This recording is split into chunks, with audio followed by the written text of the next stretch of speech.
सुरुवात करूयात शिवसेनेला पडलेल्या खिंडाराच्या बातमीनं। नाशिक शिवसेनेचे माजी जिल्हाप्रमुख आणि आत्ताचे सहसंपर्क प्रमुख सुनील बागुल यांनी अखेर राष्ट्रवादीत प्रवेश केलाय। थोड्या वेळापूर्वीच अजित पवार यांच्या उपस्थितीमध्ये मुंबईमध्ये त्यांनी राष्ट्रवादी काँग्रेसमध्ये प्रवेश केला। अंतर्गत बंडाळीमधून 4 दिवसांपूर्वी शिवसेनेनं बागुल यांची हकालपट्टी केल्याची घोषणा केली आणि त्यानंतर बागुल यांनीही शिवसेनेचे नेते संजय राऊत यांच्यावर जोरदार हल्ला केला। संजय राऊत यांच्यामुळेच आपण पक्ष सोडत असल्याचंही त्यांनी म्हटले। तर दुसरीकडे आज कोल्हापूरमध्ये सुद्धा शिवसेनेच्या 2 गटांमधील वादाचा रोष राऊतांना सहन करावा लागला। कार्यकर्त्यांच्या मेळाव्यासाठी आमदारांना स्वतः आमंत्रण द्या असं जिल्हाध्यक्षांना सांगितलं आणि संजय पवार यांच्या कार्यकर्त्यांनी राऊत यांच्या विरोधातच घोषणाबाजी सुरू केली।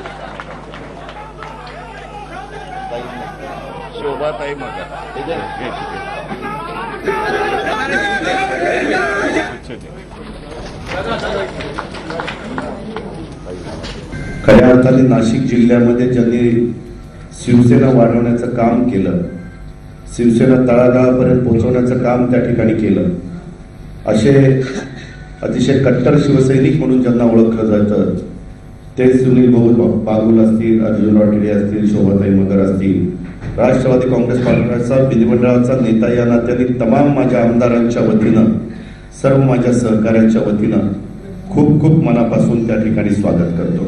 माननीय उद्धवजी ठाकरे यांच्या जे आजूबाजूला जे लोक आहेत त्यांच्यामुळे आम्ही त्याच्यापर्यंत पोहोचणं थोडं अवघड असायचं।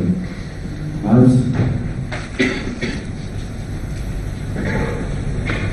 मी राष्ट्रवादी काँग्रेस पार्टीमध्ये प्रवेश केलेला आहे। सुनील बागुल यांनी शिवसेनेला जय महाराष्ट्र केला आणि नाशिकमधल्या शिवसेनेच्या नेत्यांनी काय प्रतिक्रिया दिल्या बघूयात। मला असं वाटतं की त्याची शहानिशा ज्यावेळी आम्ही केली त्यावेळी उद्धव साहेबांपर्यंत अर्धवट माहिती पुरवली गेली होती। ती कुणी पुरवली, काय पुरवली याबद्दल आमचे वरिष्ठ दखल घेतीलच, परंतु जी काही वस्तुस्थिती होती किंवा सुनील बागुलांची जी प्रतिक्रिया होती ती का आली ती समजावून सांगण्याचा प्रयत्न आम्ही माननीय उद्धव साहेबांकडे केला आणि उद्धव साहेबांनी देखील तयारी दाखवली की सुनील बागुलांना मी बोलवून घेतो आणि त्यांच्याशी चर्चा करतो। परंतु याचा अर्थ असा स्पष्ट होतोय का की शिवसेनेतला एक गट जो आहे तो चुकीच्या पद्धतीने मिसगाईड करतोय? बिलकुल, याचा अर्थ असाच आहे की काही असंतुष्ट आत्मे आहेत किंवा जे संघटनेच्या विरोधी आहेत, अशाही काही प्रवृत्ती आहेत शिवसेनेमध्ये ज्या संघटनेमध्ये राहून संघटनेच्या विरुद्ध काम करतात। असं अनेक वेळा आपल्या निदर्शनास आलेलं आहे। उद्धवजींपर्यंत काही चुकीची माहिती गेली ही सविस्तरपणे आदरणीय उद्धवजी साहेबांना मी सांगितलेलं आहे आणि त्यांना देखील कळालं आणि म्हणूनच त्यांनी सुनील बागुल यांना पुन्हा बोलवलं होतं। त्यामुळे मी सविस्तर साहेबांशी सांगितलेलं आहे ते काय आहे काय नाही। मी पुन्हा एकदा सर्वजण, मग दत्तानाना असेल, विनूभाऊ विनायकरावजी पांडे असतील, शिवाजी साहने वगैरे सर्व आम्ही मंडळी एकत्र येऊन या संबंध जिल्हाभर पुन्हा एकदा प्रचंड असा भगवा झंझावात उभा करण्याचा आम्ही जिल्ह्याचा दौरा करणार आहोत आणि पुनश्च एक बार वंदनीय शिवसेना प्रमुख श्रीमान बाळासाहेब ठाकरेंना अभिप्रेत असलेलं काम आणि वंदनीय शिवसेना कार्यकारी प्रमुख उद्धव साहेब ठाकरे यांना अभिप्रेत असलेलं काम आम्ही उभं करण्याच्या दृष्टीनं आम्ही प्रयत्नांची पराकाष्ठा करणार आहोत।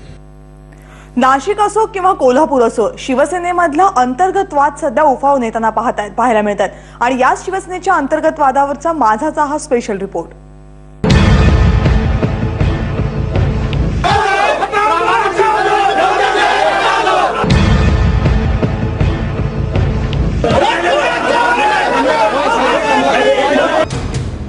रडायचं नाही लढायचं असा संदेश घेऊन उद्धव ठाकरे मुंबईत दाखल झाले आणि पाठोपाठ पक्षातलेच नेते एकमेकांच्या विरोधात उभे ठाकले।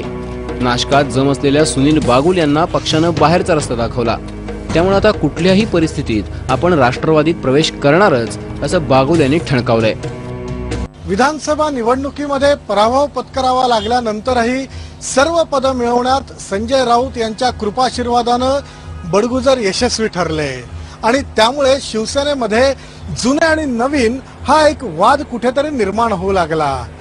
त्यातच कुठल्याही वरिष्ठाशी अर्थपूर्ण संबंध प्रस्थापित करण्याच्या त्यांच्या कलेमुळे नव्या जुन्यांमधला हा जो वाद होता हा दिवसेंदिवस वाढत गेला आणि याच वादाची परिणती शेवटी सुनील बागुल यांनी वरिष्ठांवर तोफ डागण्यामध्ये झाली। गर्दी जमवण्याची त्यांची हातोटीही प्रसिद्ध आहे। विशेष म्हणजे बागुल नाशिक जिल्ह्याच्या श्रमिक सेनेचे आणि टॅक्सी रिक्षाच्या संघटनेचे सर्वेसर्वा आहेत। बागुलांनी सेनेचं जिल्हा प्रमुखपद आणि सहसंपर्क प्रमुखपदही सांभाळलंय। त्यामुळे बागुलांच्या जाण्यानं सेनेला मोठा झटका बसलाय। मला शिवसेना सोडावं लागली याला संजय राऊत जबाबदार आहे. ऍक्च्युअली पाहायला गेलं तर ज्या पद्धतीने इथे उपस्थित असलेल्या प्रत्येक पत्रकाराला माहिती का नाशिकचे डिसिजन कसे होत होते. जे लोक आम्ही काही सुचवायचो त्यांना कोणाला काही मिळत नव्हतं आणि ठराविक काही लोकांनाच मिळायचं. त्यामुळे संजय राऊतच्या लॉबीला जो जॉईंट होईल, संजय राऊतचा जो माणूस पंटर होईल त्याच माणसाला न्याय मिळायचा. आणि आम्ही पहिल्यापासून संजय राऊतांना आवडत नव्हतो, त्या दृष्टिकोनातून आम्हाला कायमच विरोध होत होता. आमच्याकडनं तिकडे कोण जात आहे कोण जात नाही यात काय आम्हाला पडायचं नाही. पण शिवसेना ही बाळासाहेब ठाकरे यांनी स्थापन केलेली एक जबरदस्त मजबूत संघटना आहे. आणि नाशिकचं म्हणाल तुम्ही तर नाशिकमध्ये सुद्धा शिवसेना आजही मजबूत आहे. काही निवडणुकांमध्ये आमचा पराभव झाला आहे हे मान्य करतो आम्ही, पण आज संघटनेचं काम पुन्हा जोरात सुरू झालेलं आहे. आणि उद्याच्या विधानसभा निवडणुकीत तुम्हाला ह्याचं चित्र पाहायला मिळेल. दुसरीकडे कोल्हापुरातही मानापमान नाट्यामुळे राऊतेंना कार्यकर्त्यांचा रोष सहन करावा लागला. शिवसेनेनं आज कार्यकर्ता मेळाव्याचं आयोजन केलं होतं. त्यासाठी आमदार राजेश क्षीरसागर यांनाही निरोप देण्यास जिल्हाध्यक्षांना सांगण्यात आलं. त्यावरून जिल्हाध्यक्ष संजय पवार संतप्त झाले आणि कार्यक्रमावेळीच संजय पवारांच्या कार्यकर्त्यांनी राऊतेंविरोधात जोरदार घोषणाबाजी केली.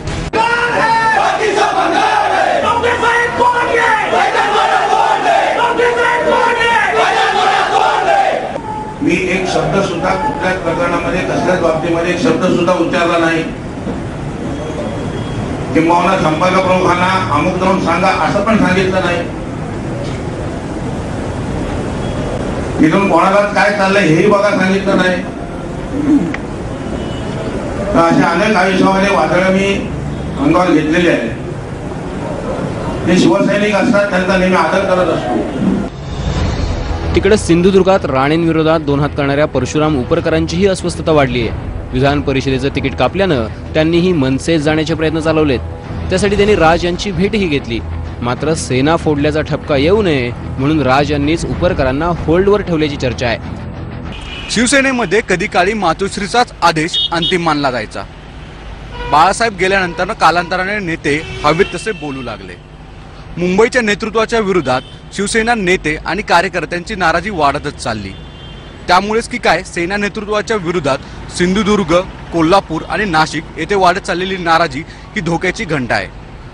कोल्हापूरहून रणजित माजगावकरसह नाशिकहून नितीन भालेरावसह सागर कुलकर्णी, एबीपी माझा, मुंबई. आणि आता बातमी आहे पुणे साखळी बॉम्बस्फोटा प्रकरणाची. या